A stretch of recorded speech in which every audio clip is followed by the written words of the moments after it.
In the late 1930s, the Soviet Union was no longer satisfied with the status quo in its relations with Finland. This came as a result of a change in Soviet foreign policy, which now pursued the aim of recovering the provinces of the Russian Empire that had been lost during the chaos of the Bolshevik Revolution.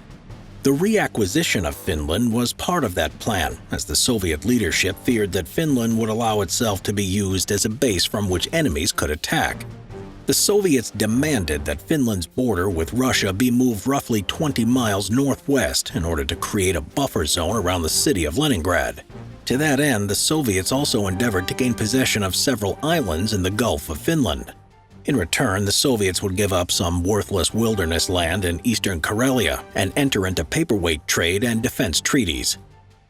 The Finns understandably resisted. The consequence of such concessions by the Helsinki government would have forced them to dismantle their defenses in the territory fortified to the Soviets, leaving them bereft of the ability to defend themselves against future Russian aggression. Determined to preserve their hard-won independence, achieved from Russia in 1918, and misled by the delusion that the Western democracies would step in to deter any communist attack, the fiercely patriotic Finns rejected all Soviet demands.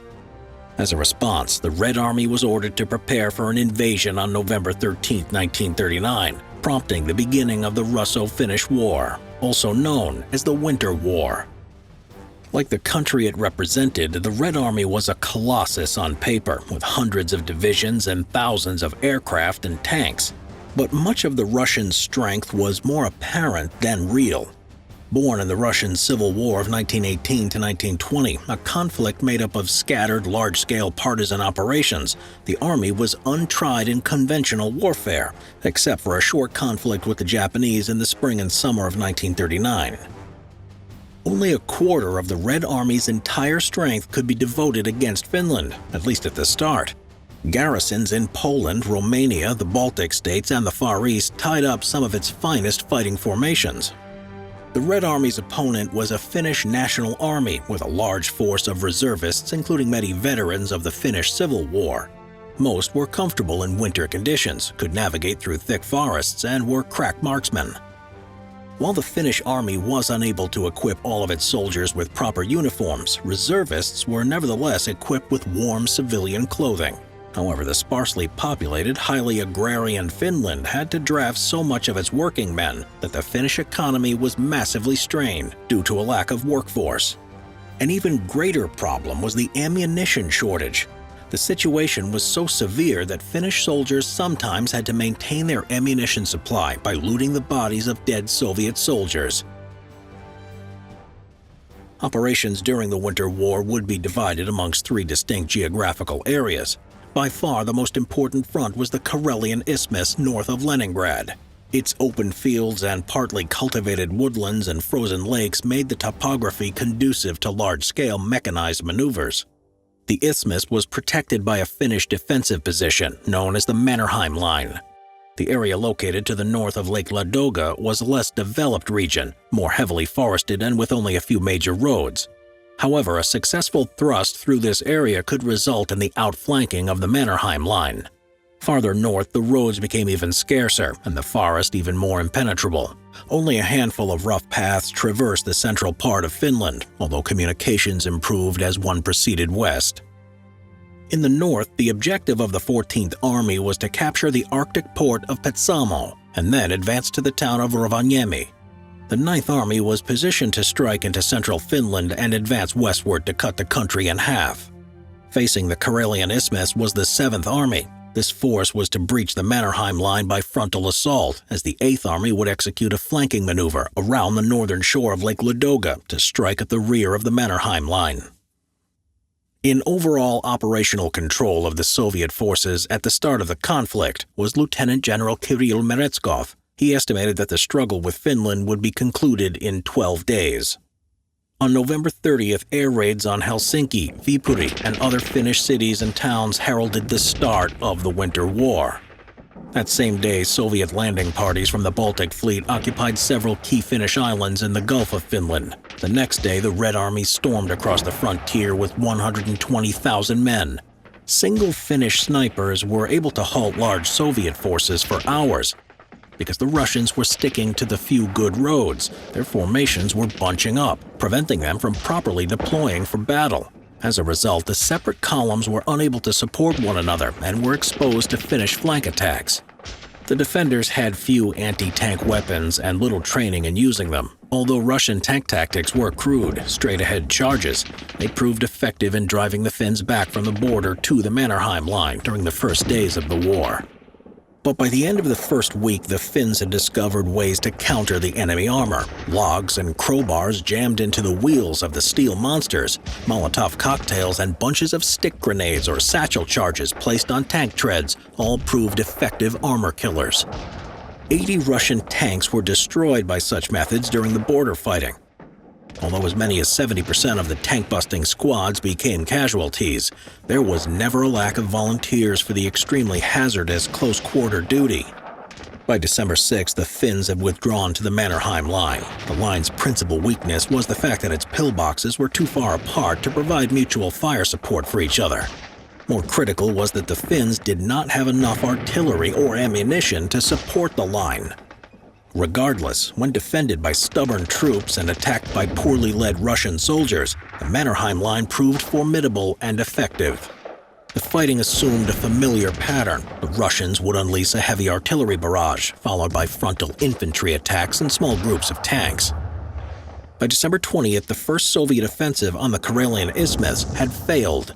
8 infantry divisions supported by 600 guns and 1,000 planes had not made a dent in the Mannerheim Line. On December 23rd, the Finnish High Command launched a counterattack from the Mannerheim Line. Lack of fresh troops and blasting snowstorms coupled with fierce enemy resistance brought the attack to a halt that same day.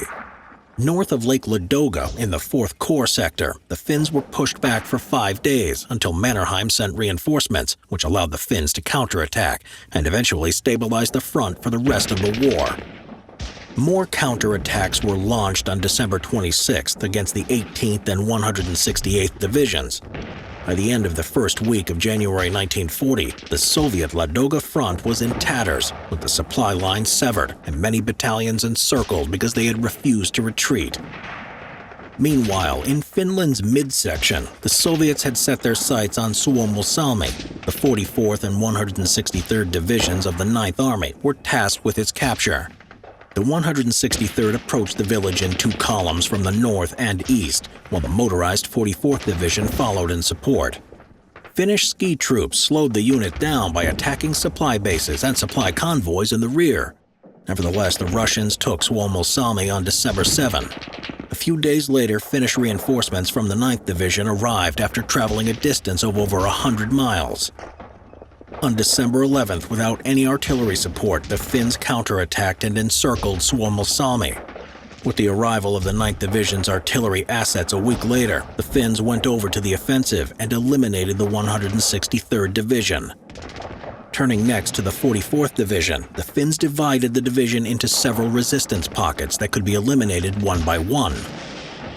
The fight for Suomussalmi cost the Red Army almost 30,000 men killed, wounded, or taken prisoner, 43 tanks, and 270 other vehicles. Finnish casualties in this grueling contest amounted to 900 dead and 1,700 wounded. On January 7, 1940, General Timoshenko was appointed as the new commander of the fight against Finland.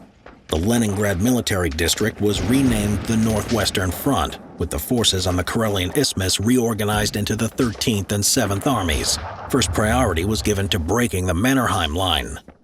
The new attack on the Mannerheim Line commenced on February 1st, with more than 300,000 artillery shells smashing into the Finnish positions around Suma on the first day. Although the Soviets refined their tactics and morale improved, the generals were still willing to accept massive losses to reach their objectives. Attacks were screened by smoke, heavy artillery, and armor support, but the infantry charged in the open and in dense formations. As the days passed, the Finnish strongpoints fell to the Soviet attackers. Finally, on February 11th, the inevitable occurred. The Russians broke through the Mannerheim Line northeast of Suma.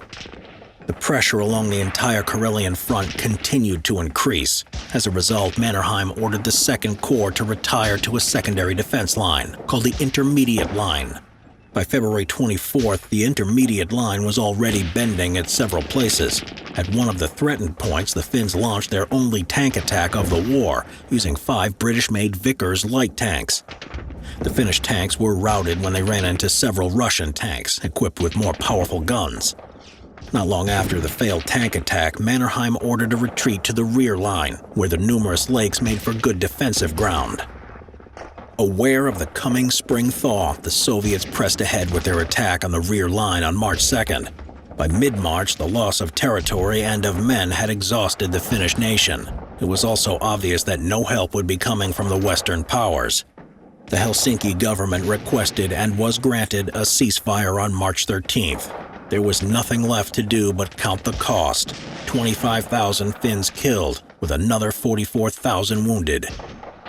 The Soviets claimed 215,000 dead or wounded. According to more recent estimates, the real number of Russian dead was 230 to 270,000. The Finns also destroyed 2,300 armored vehicles and 700 planes. In the end, Finland lost the Corellian Isthmus and had to allow Soviet basing rights at the port of Hanko. More than 420,000 Finnish civilians were displaced as a result of the political settlement. But the most amazing result of this savage war was that the Finns retained their independence. For the Soviet Union, the victory was bittersweet. The Winter War had cost them enormous national prestige. More importantly, the very poor performance of the Red Army convinced the German High Command that an invasion of the Soviet Union would be successful.